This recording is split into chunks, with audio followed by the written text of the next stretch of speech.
Hello friend, আমি আজকে আবার একটা নতুন ভিডিও নিয়ে চলে এসেছি। আজকে হলো জামাই ষষ্ঠী। জামাই ষষ্ঠীতে আজকে আমাদের কি হবে তোমাদের প্রথম থেকে দেখাবো।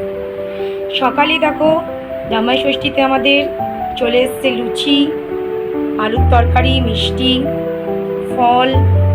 ফলে আছে হলো তরমুজ, পেয়ারা, কাঁঠাল, আম, লিচু, জাম, সব কিছুই আছে। এখন যে ঘরের জামাই মানে আমার হাজব্যান্ড, তাকে এখন খেতে দেওয়া হয়েছে। কোনো খাবে এগুলো খেয়ে টিফিনে সকালের ব্রেকফাস্টের পর্ব, এরপরে দুপুরের লাঞ্চ দেখাবো। সবটাই তোমাদের দেখাবো, কেমন লাগছে তোমরা বলবে। আমরা কলকাতাতে এসেছি, এখন আমরা সকালে ব্রেকফাস্ট ছেড়ে তারপরে দুপুরের লাঞ্চ করবো। তার আগে একটু আমরা বেরোবো।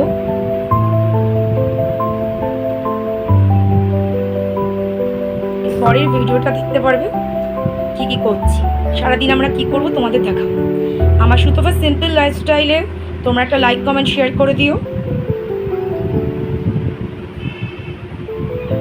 দেখতেই পাচ্ছ সকাল থেকে উঠে শ্বশুরমশাই জামাইয়ের জন্য বাজার করছে।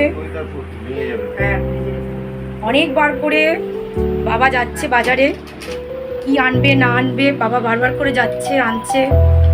জামাইয়ের জন্য সব এগুলো বাবা নিয়ে এসছে।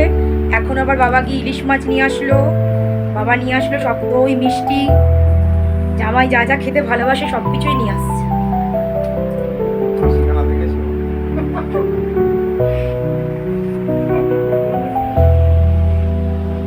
অনেক গরমের মধ্যে বাবা কিন্তু খেটে তখন থেকে নিয়ে আসছে। এটাই হলো আনন্দ, বাবারও এটাই আনন্দ যে জামাইয়ের জন্য করতে পারছে।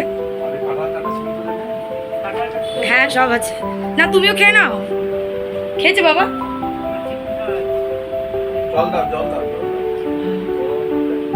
আজকে জামাই ষষ্ঠী, সুতপা সিম্পল লাইফস্টাইলে আমি আবার দুপুরের লাঞ্চ নিয়ে চলে আসলাম। সকালে তোমাদের ব্রেকফাস্ট দেখিয়েছিলাম কি কি হয়েছিল, এখন লাঞ্চে কি কি হয়েছে দেখাচ্ছি। লাঞ্চে আছে সাদা ভাত, বেগুন ভাজা, আলু ভাজা, কুমড়ো ভাজা, শাক ভাজা, কাঁকরোল ভাজা, পটল ভাজা, তার সাথে গন্ধরাজ লেবু।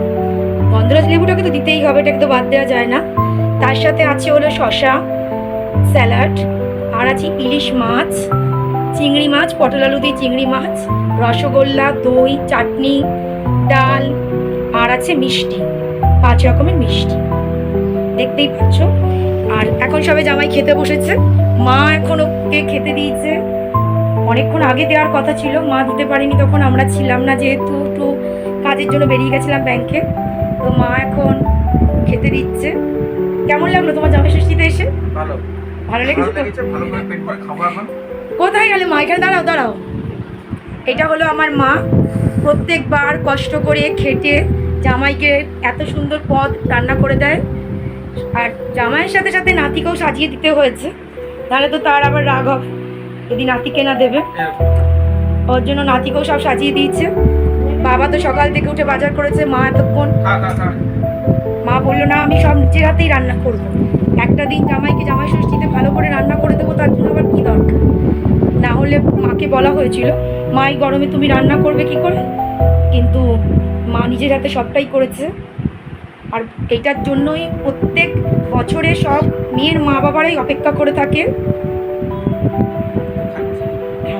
খাও ঠিকঠাক করে খাও, অপেক্ষা করে থাকে যে কতক্ষণে জামাই ষষ্ঠী আসবে, জামাইকে আদর করবে। এই যে শ্বশুরমশাই, শ্বশুরমশাইয়ের আগে খাওয়া হয়ে গেছে, শ্বশুরমশাই ক্লান্ত হয়ে গেছে প্রচণ্ড। বাবার শরীরটাও ভালো না, দেখেই বুঝতে পারছেন আমার বাবার একটু শরীরটাও খারাপ আছে। তাহলে এবার শুরু করা যাক, নাও খাওয়া শুরু করো। কেমন লাগলো ভিডিওটা সুতপা সিম্পল লাইফস্টাইলে গিয়ে তোমরা লাইক কমেন্টে শেয়ার করে দিও। Bye bye.